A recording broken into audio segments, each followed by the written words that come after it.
عزیز طلباء و طلبات اور سامعین آداب، آج اردو نثر کے حوالے سے گفتگو کی جائے گی، خاص کر کے اردو کی افسانوی نثر اور اس کا فن۔ ویسے تو کسی بھی زبان میں پہلے شاعری وجود میں آتی ہے اور اس کے بعد نثر۔ نثر کے متعلق اردو میں بہت سارے خیالات ہیں لوگوں کے، کوئی سے شمالی ہند میں اس کا آغاز کے متعلق کہتے ہیں، کوئی دکن میں کہتے ہیں، کچھ کا خیال ہے کہ مشرق سے مراد یعنی بنگال، کولکتہ۔ لیکن یہ بات سچ ہے کہ اردو زبان کا آغاز مغربی یو پی سے ہوتا ہے، نوائی دہلی یعنی کہ دہلی کے شمال کا جو خطہ ہے یہ مغربی یو پی، اس میں اردو زبان کا آغاز ہوتا ہے۔ اس کے متعلق بھی بہت سارے ناقدین کے مختلف نظریات ہیں، کوئی اردو کو پنجاب سے جوڑتا ہے، کوئی سندھ سے جوڑتا ہے، کوئی دکن سے جوڑتا ہے، لیکن اصل میں جو سب سے مستند اور پختہ جو نظریہ ہے وہ مولانا محمد حسین آزاد کا، یعنی کہ اردو یہاں یعنی کہ مغربی یو پی کا جو خطہ ہے اس میں ڈیولپ ہوتی ہے۔ یہیں پہ پہلے اردو میں نثر کا آغاز ہوتا ہے۔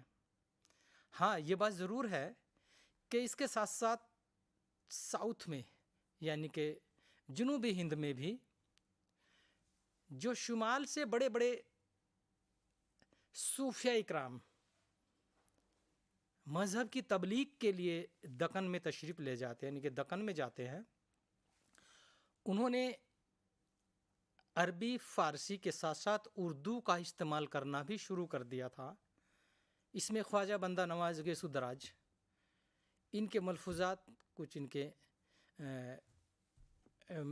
مطلب خطوط کے ان کے کچھ نقوش ہمیں اس وقت مل جاتے ہیں، لیکن باضابطہ طور پر اگر اردو نثر کا آغاز مانا جاتا ہے تو وہ دکن ہی سے سبرس ایک داستان ہے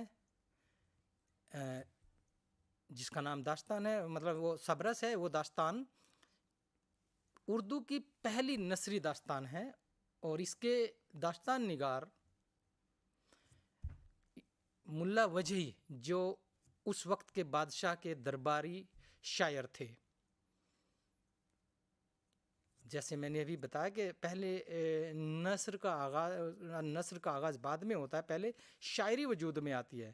چونکہ ملا وجہی بنیادی طور پر شاعر ہیں اور انہوں نے اپنے بادشاہ سے انعام و اکرام حاصل کرنے کے لیے صرف 13 دن میں یہ کتاب، یعنی کہ اردو کی جو پہلی نثری داستان ہے، کتاب ہے، اردو نثر کا جو پہلا نمونہ ہے وہ تیار کیا۔ اب چونکہ دکن میں بیٹھ کر کے لکھی جا رہی ہے، یہ ظاہر سی بات ہے کہ اس پر وہاں کی مقامی زبانوں کے اثرات کا ہونا لازمی تھا۔ آپ اس کا متن اگر دیکھیں گے، سبرس جو داستان ہے اس کا متن دیکھیں تو اس میں آپ کو معلوم ہوگا کہ نثر نہیں، یہ تو ہم مسجع اور مکفہ جو ہے نا، یا ردیف اور قافیے کی پیمائی کرنے کے بعد جو ہم شاعری پڑھتے ہیں یہ اس طرح کی ہے۔ اس میں تیلگو، تمل اور مراٹھی جو زبانوں کے الفاظ ہیں ان کا بھی استعمال بحتاط سے کیا گیا ہے۔ لیکن کچھ بھی ہو، اردو کی ایک پہلی جو نثری نمونہ ہے ہمارے پاس وہ ہمارے سامنے آ گیا۔ یہ واقعہ 1635 میں ہوتا ہے، یعنی کہ یہ داستان 1635 میں لکھی گئی، اور اس پر جیسے بھی میں ذکر کیا کہ اس پر دکنی الفاظ، وہاں کی مقامی زبانوں کے الفاظ کے اثرات مرتب ہیں۔ اس کے بعد دکن میں ہی اردو غزل کا آغاز ہوتا ہے، ولی دکنی وغیرہ وغیرہ، جب دونوں اصناف یعنی کہ اردو نثر اور اردو شاعری دونوں پروان چڑھ رہی ہے دکن میں، لیکن دکن میں پروان چڑھنے کے بعد جس وقت شمالی ہند میں فارسی کا غلبہ تھا، یعنی کہ فارسی لوگوں کی زبان پر چڑھ کر بولتی تھی، اس وقت اردو کے کچھ اثرات، یعنی کہ سادہ سلیس اردو کے کچھ اثرات جیسے ولی دکنی کا دیوان اور سبرس داستان، یہ شمالی ہند میں آتی ہے۔ تو یہاں کے جو اہل علم یعنی کہ جو باشعور تعلیم یافتہ جو افراد تھے، انہوں نے اس بات کو محسوس کیا کہ جس زبان کو ہم غیر معیاری سمجھتے ہیں، بازارو سمجھتے ہیں، کم پڑھے لکھے لوگوں کی زبان سمجھتے ہیں، اس میں اتنے عمدہ اشعار کہے جا سکتے ہیں، یا اس میں جو دل کی بات ہے بالکل جوں کی توں ہم نثر کی شکل میں لکھ سکتے ہیں۔ تو اس کا بہت اثر ہوا شمالی ہند میں۔ شمالی ہند میں ہی اس یعنی کہ سبرس کی دیکھا دیکھی ایک اور دوسری ایک داستان وجود میں آتی ہے، میر عطا خاں تحسین، ان کی جو داستان ہے اس کا نام ہے، اس میں بھی وہی فارسیت کا غلبہ ہے، اور لیکن یہ ہوا کہ شمالی ہند میں اس داستان کا یعنی کہ نثر لکھنے کا آغاز ہو گیا۔ نوطرز مرصع میر عطا خاں تحسین پٹنہ سے کلکتہ جاتے وقت کشتی میں بیٹھے ہیں، وقت گزاری کے لیے کوئی انگریز افسر کا کوئی ملازم ان کو یہ قصہ چار درویش سناتا ہے، میر عطا خاں تحسین بھی اس میں سفر کر رہے ہیں، لیکن کلکتہ پہنچ کر انہوں نے سب سے پہلے کام یہ کیا کہ اس کو قلم بند کیا فارسی آمیز اردو میں، یعنی کہ ایسا لگتا ہے کہ فارسی زیادہ اردو کم، لیکن آغاز ہو چکا تھا اس کے۔ یہ 1779 کا واقعہ ہے۔ اس کے کچھ سالوں بعد یعنی کہ 1799 میں جیسے ہی انگریزوں نے میسور کی جنگ کو فتح کیا، یعنی کہ ہندوستان کی تاریخ میں پہلے شہید ہونے والے جو بادشاہ ہیں، حکمراں ہیں، ہم شیر میسور کے نام سے بھی ان کو جانتے ہیں، یعنی کہ ٹیپو سلطان، ان کے انتقال کے بعد میں انگریزوں نے یہ محسوس کیا کہ اب یہاں پہ ہم طویل عرصے تک حکومت کریں گے، اور چونکہ عوام سے رابطہ کرنے کے لیے، عوام کے مسائل کو سننے کے لیے، ان کو حل کرنے کے لیے یہاں کی مقامی زبانوں سے واقف ہونا بہت ضروری ہو گیا، لہٰذا انہوں نے یعنی کہ 1799 کا سال مقرر کیا تھا کلکتہ میں فورٹ مل کالج بنانے کے لیے، لیکن جیسے ہی انہوں نے ٹیپو سلطان کو شہید کیا، یعنی کہ وہ میدان جنگ میں شہید ہو گئے، پورا سال جشن کے لیے مقرر کر دیا، یعنی کہ انہوں نے ایک سال اس کو اور آگے بڑھا دیا، اور وہ 1800 میں وہاں فورٹ ولیم کالج قائم کیا۔ فورٹ ولیم کالج میں انگریز افسران کا جو مقصد تھا وہ یہی تھا کہ ہمارے جو نووارد انگریز افسران ہیں، ہم ان کو یہاں کی مقامی زبانوں سے واقفیت کرائے، جبکہ اس وقت ایسٹ انڈیا کمپنی کا وہ رتبہ تھا جو آج کے دور میں ہم ریلائنس یا ٹاٹا گروپ وغیرہ وغیرہ بڑی کمپنیوں کا کہہ سکتے ہیں، یعنی کہ اہل ولایت، وہ ہندوستان آنے سے قبل یہاں کی خاص کر کے اردو اور دیوناگری یعنی کہ ہندی کو سیکھنے کی کوشش کرتے تھے، اور یہ بات کسی حد تک سچ بھی ہے کہ جب انگریز افسران کی دلچسپی اس میں دیکھی گئی اور کالج قائم ہو گیا، کالج کے پرنسپل مسٹر جان گلکرسٹ مقرر ہوئے، یعنی کہ وہ اس کے پرنسپل کے عہدے پر فائز ہوئے۔ ان کو بھی اچھی اردو آتی تھی، انہوں نے ایک اردو کی لغت بھی مرتب کی، اور چونکہ آج کا جو موضوع ہے وہ ہے اردو میں افسانوی نثر کا فن، تو وہاں سے یہ شروع ہوتا ہے۔ فورٹ ولیم کالج سے پرنسپل نے بہت سارے اہل علم کو، یعنی کہ ہندوستان کی جو مقامی زبانیں، خاص کر کے دو بڑی زبانیں ہوتی تھی جس کو ہم اردو اور ہندی، اگر اس کو بعد میں دیکھا جائے تو پروفیسر گیان چند جین نے اس کے متعلق ایک ہی کتاب لکھی ہے، اور اس کا نام ہے ایک بھاشا دو لکھاوٹ، لیکن لپی جسے کہتے ہیں ہم تحریر وہ الگ الگ ہے دونوں کی. ایک کا فارسی رسم الخط ہے, ایک کا دیوناگری رسم الخط ہے. تو دونوں کو وہاں سے ان زبانوں کو الگ کرنے کی کوشش کی جاتی ہے انگریز حکمراں کے ذریعے. یعنی کہ ہندی کے لیے للو لال گجرات سے بلائے جاتے ہیں, اور اردو کے لیے بہار پٹنہ, عظیم آباد اس وقت کہلاتا تھا, دہلی سے میر امن دہلوی. اور ان کو اس بات کی ہدایت دی جاتی ہے کہ آپ یہاں کے تاریخی واقعات ان کو یعنی کہ جن کو پڑھنے میں دلچسپی ہو ان کو آپ سادہ سلیس اردو نثر میں لکھیے, یعنی کہ اس کا ترجمہ کیجیے. اور اس کے متعلق ہم یہ کہہ سکتے ہیں کہ اردو نثر کے فروغ میں فورٹ ولیم کالج کا اہم رول ہے. دیوناگری یعنی کہ ہندی میں بھی دو بہت اچھی کتابیں لکھی گئی, اور جسے پریم ساگر اور سکھ ساگر بھی کہتے ہیں, ان کے نام ہیں. اور اس کے یعنی کہ اردو میں ویسے تو ٹوٹل ملا کر کے فورٹ ولیم کالج میں 2 درجن سے زائد کتابوں کا ترجمہ ہوا, کتابیں تصنیف کی گئی. لیکن سب سے زیادہ مقبولیت اردو نثر کی کتاب جو باغ و بہار ہے اس کو حاصل ہوتی ہے.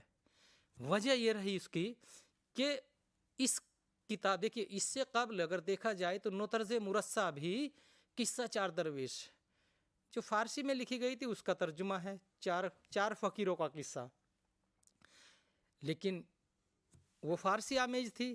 میر امن دہلوی دہلی کے رہنے والے تھے, یہاں کی مقامی جو زبان تھی اس کے جو الفاظ جو عوام میں رائج تھے ان الفاظ کو بہترین ڈھنگ سے بہت اچھے ڈھنگ سے استعمال کیا, اور اس کا ترجمہ یعنی کہ اس قصہ 4 درویش کا آزاد ترجمہ کیا. آزاد ترجمے سے مراد ہے کہ مفہوم پورا سمجھ میں آ جائے, اور جس زبان سے اس کا ترجمہ کیا جا رہا ہے وہ زبان پڑھنے والا نہیں کہ قاری اس زبان اس کو اس کے متعلق یہ بھی نہ سمجھے کہ یہ ترجمہ ہے.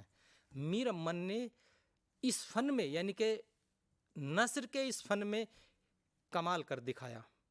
اس کے دیباچے میں خود لکھ رہے ہیں, یعنی کہ باغ و بہار کے دیباچے میں خود لکھ رہے ہیں کہ میں نے دہلی کے ہاٹ گلی محلوں میں بازاروں میں عوامی جو جگہ ہے ان پر بولے جانے والی جو یہاں کے کھیل کود کے میدان ہیں یا دیگر جہاں پہ عوام اکٹھے ہوتے ہیں میلوں ٹھیلوں میں, جہاں ایسے الفاظ استعمال کیے جاتے ہیں یعنی کہ جو عوام میں پوری طرح رائج ہوں ان کو استعمال کیا ہے. اور مکمل طور پر میں نے اس کو ایسا بنا دیا کہ یہ اس کو کوئی ترجمہ نہیں کہے گا, اور ہوا بھی ایسا ہی. آج تقریباً 300 برس کے لگ بھگ 350 برس ہونے کو جا رہے ہیں, لیکن اس کتاب کی مقبولیت میں ذرا بھی کمی نہیں آئی.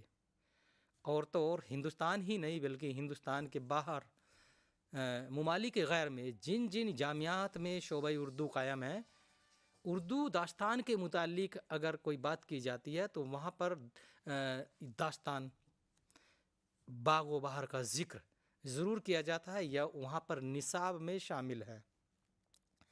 تو یہ باغ و بہار سے ایک اردو نثر کا, اب چونکہ باغ و بہار فورٹ ولیم کالج کلکتہ میں بیٹھ کر لکھی جا رہی ہے اور لکھنے والے دہلی کے ہیں تو دہلوی اثرات اس پر مرتب ہیں. تو جیسے آج اس موضوع پر آج لیکچر دیا جا رہا ہے جس پر ہم تقریر کر رہے ہیں, وہ اس کا موضوع جیسے آپ کو اردو میں افسانوی نثر کا فن. تو افسانوی نثر سب سے پہلے یہی بتا دینا چاہتا ہوں کہ افسانوی نثر یعنی کہ اس میں داستان, افسانوی نثر میں داستان, ناول, افسانہ اور ڈرامہ 4 اصناف آتی ہے. اور چونکہ ان میں تاریخی یا غیر تاریخی یا کوئی ایسے واقعات جو انسان کی زندگی میں گزرے ہو ان پر بحث کی جاتی ہے. تو داستان کے متعلق بات ہو رہی ہے, باغ و بہار منظر عام پر آ گئی, لیکن اس کے 2 سال بعد ہی لکھنؤ دبستان یعنی کہ لکھنؤ کو بھی ایک اردو ادب کی دنیا میں دبستان کا درجہ حاصل ہے. تو دبستان لکھنؤ کے ماتحت ایک انشاءاللہ خان انشاء وہاں پر بیٹھے، لیکن وہ کسی دربار سے یا کسی نوابین سے وابستہ نہیں تھے، اس لیے انہوں نے اس سے باہر رہ کر کے ایک اپنی الگ پہچان بنانے کی کوشش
यानी कि राधा कन्हैया के नाम से दरबार में खेला, और लेकिन वो दरबार तक महदूद रहा। उसको लिखा कुछ लोगों ने, लेकिन वही लखनवी अंदाज में लिखा। लेकिन उससे मुतासिर होकर 1853 में सैयद अमानत लखनवी ने जो ड्रामा इंद्र सभा के नाम से लिखा, उस ड्रामे में मतलब ये देखिए कि इस तरह उसको पेश किया, आवाम के मतलब की चीज़, यानी कि उसमें ठुमरी और उसमें गज़ल, गीत, बहुत सारे ऐसे उसमें के उसमें डाले गए ताकि आवाम की दिलचस्पी उसमें बनी रहे। अब उसी नाम से, इंद्र सभा के नाम से बहुत सारे ड्रामे लिखे गए उसकी मकबूलियत को देखते हुए।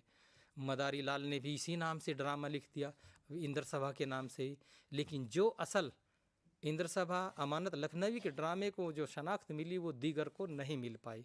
इसके बाद सैयद आगा हाशिर काश्मीरी, उन्होंने उर्दू ड्रामे का उनको बाबा आदम कहा जाता है, क्योंकि उन्होंने उर्दू ड्रामे की वो खिदमत अंजाम दी जिसे हम फरामोश नहीं कर सकते। या उन्होंने दीगर ज़बानों यानी कि अरबी, फ़ारसी या इंग्लिश ड्रामा, अंग्रेज़ी ड्रामों का भी उर्दू में तर्जुमा किया। और उनका एक ड्रामा बहुत मशहूर है, सोहराब रुस्तम, और दूसरा सिल्वर किंग। इसके अलावा इन्होंने बहुत सारे ड्रामे लिखे। उनके बाद में उर्दू ड्रामा निगारी में कुछ प्रेमचंद ने ड्रामे लिखे, लेकिन प्रेमचंद को ड्रामा निगारी में वो मुकाम हासिल नहीं हो सका जो हबीब तनवीर को हुआ। आगरा बाज़ार उनका बहुत मशहूर और मकबूल ड्रामा है।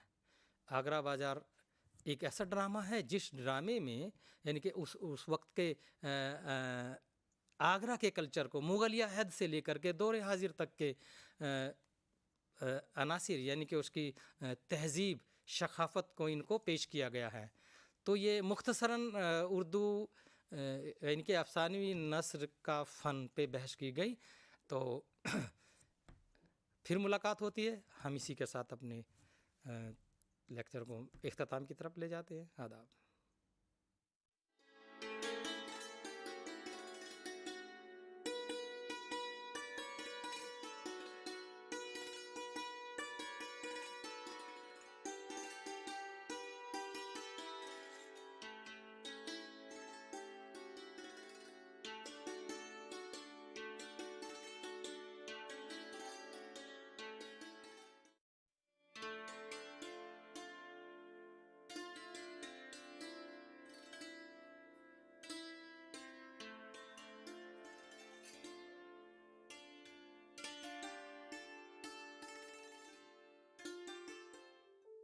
Do you wish to be part of a television studio like this, or any other media system, or already part of any media system, want to enhance a new set of skills? Welcome to School of Journalism and New Media Studies. Here in the School of Journalism and New Media Studies, we are offering program for all set of people to learn and enhance their media skills. The vision of School of Journalism and New Media Studies is to generate a new set of professionals in the area of media and communication studies with understanding about role of media in the national development and global understanding. We offer innovative programs in the field of journalism and mass communication that sets the benchmark of high quality learning and teaching process at the national level. We offer these programs across the country with the help of our regional network as well as study center.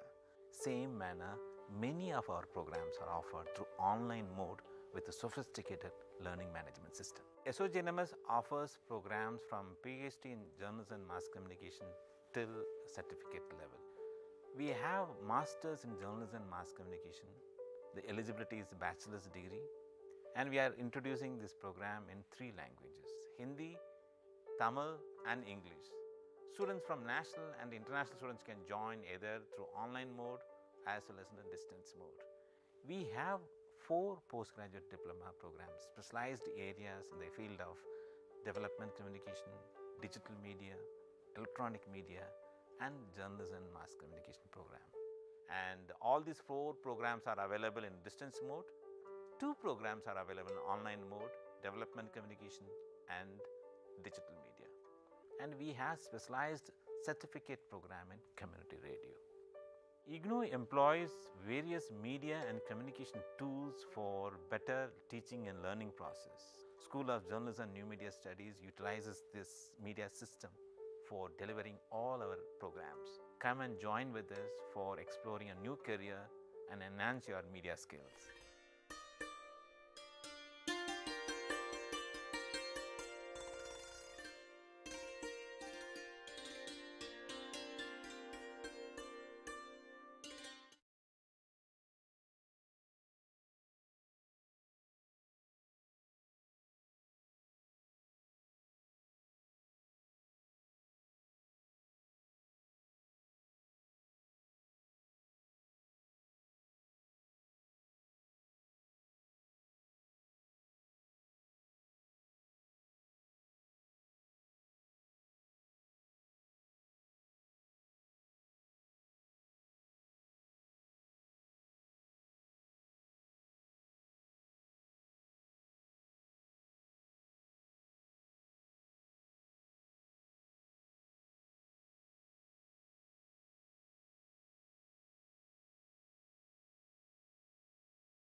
Are you a fresh graduate?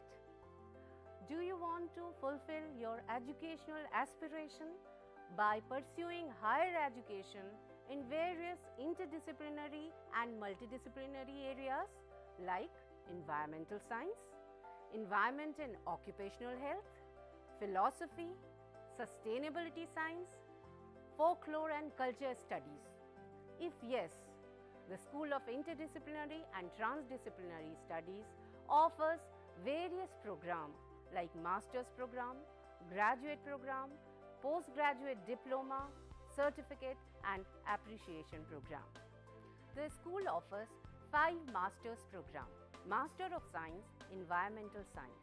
The eligibility criteria for MSc Environmental Science is Graduate in Science, BTech, BE, Agriculture Graduate, Forestry Graduate and Veterinary Graduate.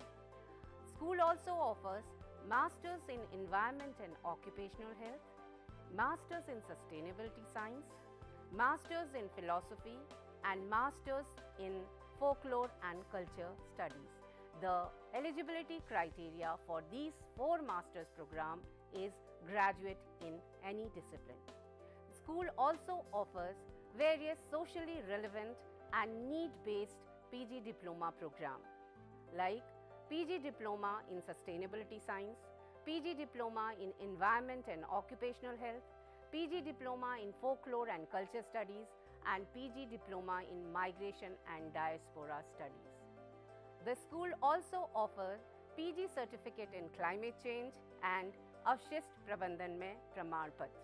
The school also offers 2 doctoral programs, PhD in Environmental Science and PhD in Interdisciplinary and Transdisciplinary Studies. The school offers various innovative technologies and multimedia for providing a very excellent student support system. The study material is of high quality.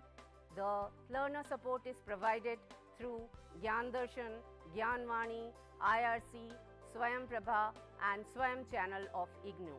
For more detail, please log in to IGNOU website.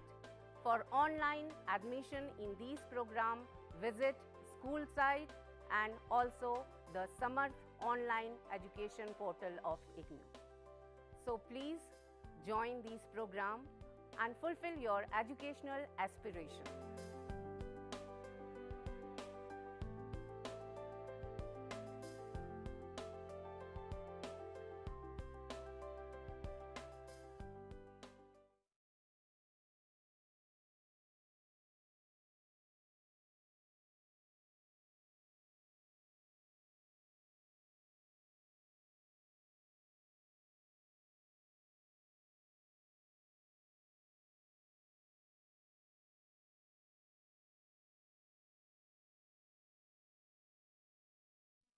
and the process responsible for the whole manufacturing of our clothing. If you want to know more about this, Indira Gandhi National Open University from the School of Continuing Education has launched a program which is Certificate in Apparel Merchandising. There are many benefits after doing this program. You can become a designer in various fields. It can be fashion designer, apparel designer, costume designer, or even a textile designer. One can also work as a fashion consultant. Research and development is another field which one can take up after doing this certificate course. Going into academics,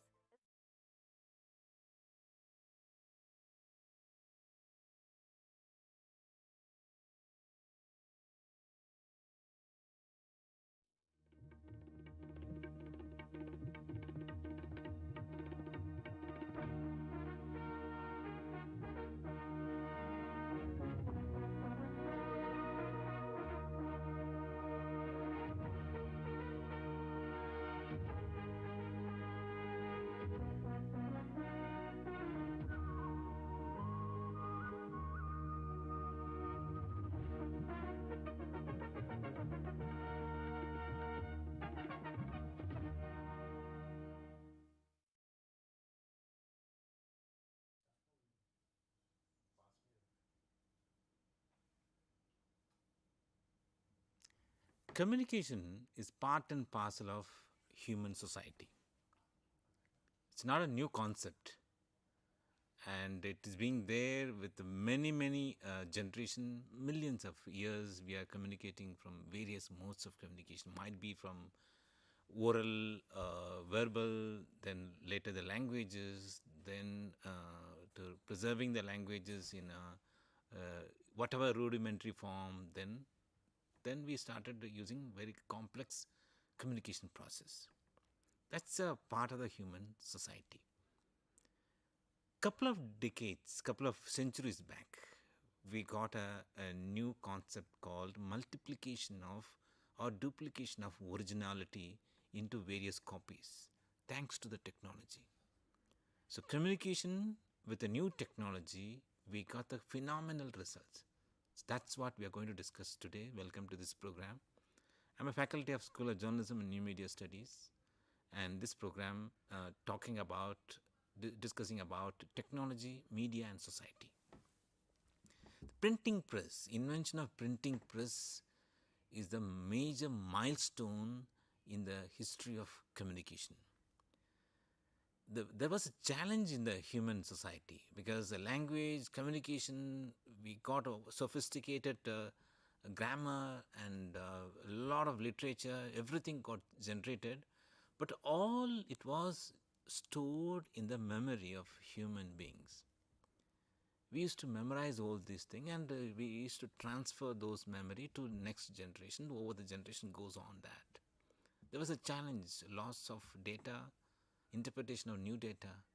Then over the new generation, the data might get changed. Through the language, we started putting in culverts or in manuscripts. We started storing those information, preserving very important information thing. That was a challenge for them. Memory was the only source of technology that point of time. Techniques, we can say, not technology. Techniques through which we used to store the data. We can't multiply in multiple times. At the most, we can reach out to the smaller group. That was a bigger restriction for the human society to transmit the information from one generation to another generation over the period of time. So printing press is the most important milestone in the history of human communication. The concept of printing press is you have the original that's being duplicated to multiple times. The speed of duplication depends upon the sophistication of the machine or technology or instrument. So over the period, we have improvised the speed in which we are duplicating that. Then we got a photograph, moving photograph in the form of television, films. Then radio came, transmission over long distance through satellite, through cable, through internet. Now the technology is part and parcel of human society. Large number of sections of the society are connected through mainstream media, traditional media, or new communication technology, and we are closely interconnected. Information sharing is tremendous. So in this context, there are a lot of newspapers, color printing, localized newspapers, radio network across the country, in international radio networks, and global film distributions, television channels, live broadcasts, breaking news, and smartphone, and 24/7 we are connected through message delivery or sharing, connected through social media or websites, whatnot. Many technological platforms are part of our life. Now we need to understand how the technology plays a crucial role and how media plays a crucial role in the social context. There are certain issues, concerns, and serious matters, serious problems needs to be discussed, needs to be understood in the context of media and information literacy. The primary part of the relationship between technology, media, and society is how much information is allowed. How much information, because it's open. Radio or television, a newspaper, anything can be printed. Anything can be printed to any section of society. Anywhere they can. This is what possible. I'm talking from the technological point of view. Any information, if you give to the machine, it duplicates that. Technologically, anything is possible to transmit from one point to many, or globally and nationally. But how much information is allowed legally and ethically? That is we call as a freedom of expression. Freedom of expression is nothing to do with the technology, and freedom of expression nothing to do with any particular scenario of developments. It's a part of the human society. Freedom of expression is a guarantee, a liberty for an individual, a group, or a small community or society through which they can express their opinions, views, their own opinions, their own viewpoints, irrespective of the ruler or government, machinery, or executives, whatever the scenario of that particular social context. And historically, if you look at the freedom of expression, in the Asian world time, means during the monarchy time and all, it was highly restricted. Certain things are prohibited to talk against the monarchy. Certain things are prohibited against certain institutions, certain individuals. So freedom of press, freedom of expression during the earlier period, before the mass communication concept, during the monarchical kingdoms and all, it was highly regulated, restricted, based on the rules and regulations comes from the top authority.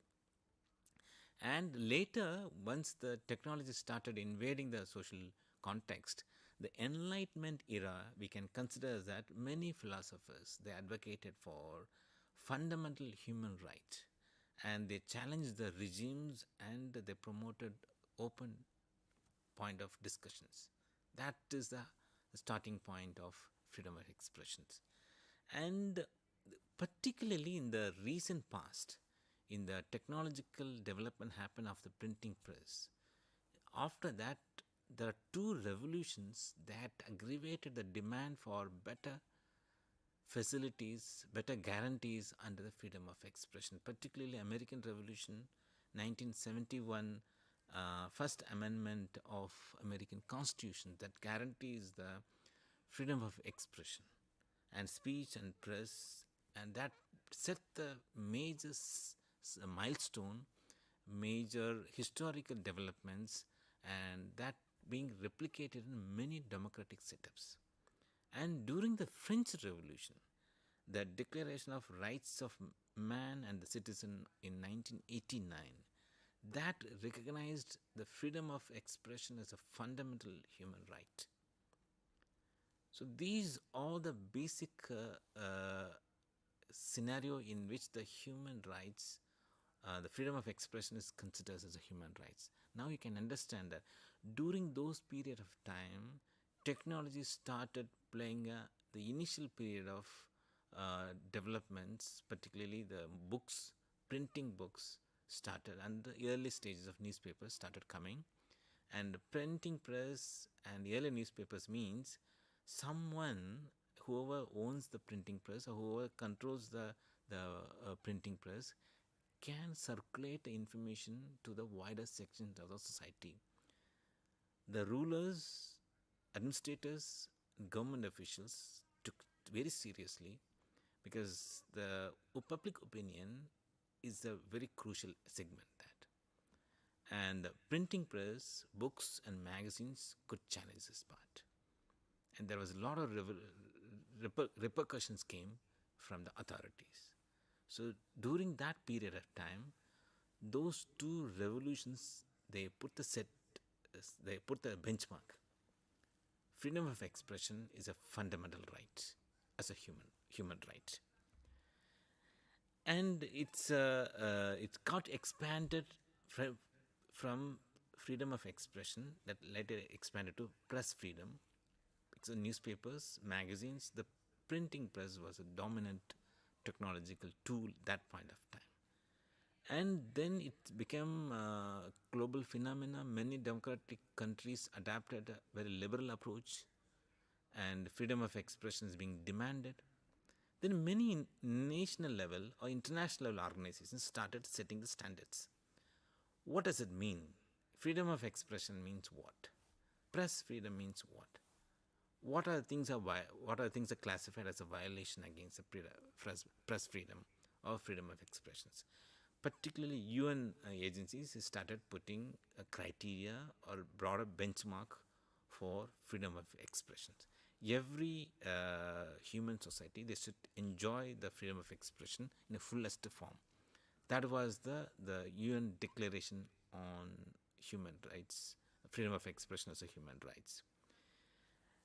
Over the period of time, this being enhanced, and there's a lot of agencies started monitoring the freedom of expression criteria, as well as the actual implementation of freedom of expression or violations in a particular national context. There are press freedom index, there's a border without borders, freedom without borders. There are many agencies, they used to give annual report about a ranking about which country positions where the top or middle or later, depends upon the violations and guarantees of freedom of expression. This is one part, but a technology also, with the latest information technology, we are facing challenges. Freedom of expression is demanded. Many constitutional level in the democratic setup, it was guaranteed. At the same time, the technology started giving challenges for the human society, particularly, and information, earlier it was controlled or regulated. Newspapers, they have bound to give certain information because of legal constraints or ethical commitments. But whereas in the online platform, the social media platform, these are majority operated by individuals. Individuals can take any kind of profile. In a present day scenario, in a social media, someone can register a name, pseudonym or anonymous name without a picture, and can represent in completely different avatar, different profile. So anonymous user, pseudonyms can propagate kind of misinformation or fake news rampantly happening. This is one of the challenge, and that of course bit difficult from the ethical point of view or legal constraint, because the technology, it has its own benefits, it has its own disadvantage. This is one of the challenge currently we are facing on that. Since we are talking about ICT, digital media and social media and all, now we'll try to understand the relationship between digital communication and human rights under the broad umbrella of how technology plays a crucial role in the social context. Since digital communication is affordable, it's become part and parcel of a human society. Of course, there are a lot of sections still not connected, and digital divide, digital inequality, that's altogether different discussions here. But overall, if you take Indian context, close to 90 to 93% people of populations are connected to with the mobile. Close to 70% are connected with the internet. The majority are connected. Since the majority are connected, the many routine services are being offered through technology. Being booking a ticket, or arranging a money transfer, or buying a materials, or booking any shopping materials, everything can be done with your smartphone. And not only that, it empowers individuals. You have freedom of expression. In Indian context, we can talk about 19(1)(a) guarantees freedom of expression, but we have to read along with the 19(2) reasonable restrictions. So freedom of expression is constitutionally guaranteed. We have the technology, and we have resources, adequate knowledge to communicate our opinion and our views and other matters on regular routine matters on whatever level. So we'll talk about empowerment of freedom of expression, little detail next slide. Before that, let's discuss about one more challenge in the relationship of digital communication and human rights. This is a challenge of privacy. The privacy in the sense, many times our data, private data, is being accessed by the service providers or third party connected with the service provider. Our informations are being shared with the many institutions, could be a corporate, could be a political level or government agencies, and based on which many violations happens that. Unknowingly, without our permission, certain informations are deliberately displayed in our profiles or in our user in internet browsing time. This is a violation part. There are two kinds of violations we are encountering without knowledge. One, our data, personal data is being accessed. Personal data in the sense, what kind of interest we have, what kind of websites we used to access, how much time we spend, what kind of films we used to watch. These all are being tracked. Based on these informations, since they know our interest, my interest, so they started bombarding any product or information or services deliberately because that suits their benefit, and because since I'm interested in that product or services. So these are the privacy challenges we are facing because of digital communication, human rights, and there is a lot of vulnerable sections, vulnerable people who are in the online field being targeted for harassment and cyberbullying. So that's become rampant. Deliberately they're doing, or for sake of harassment they're doing, or targeting some people because of different ideological differences, whatever thing. Then there's the issue of digital divide and digital inequality. I said 92% of mobile connectivity, but still 8% of the Indian population not having a mobile. Whereas internet means 30% of the population doesn't have internet connection. What happened to them? Why they are not accessing? Even if they are accessing, 70% is accessing, doesn't mean that they are able to get the fullest 100% benefit from the internet. Digital divide is the one that divides the haves and have-nots. That's another concept called digital inequality, where we are connected, but we are in a different position in terms of getting benefits from the technology. Because of language barrier, technological barrier, or a psychological barrier through which we may not be able to participate completely. So that's called digital inequality, and digital divide altogether separate category, haves and have-nots. This is one challenge, and government regulations and internet governance. As you know, aware about this, how much the authority concerned about the communication from the earlier period and even now, the government regulations are very stringent. Of course, needs to be controlled in terms of harassment, cyberbullying, and other cyber crimes. But the regulations also sometimes infringes the privacy, infringes the fundamental rights. That should be one of the challenges in the contemporary scenario.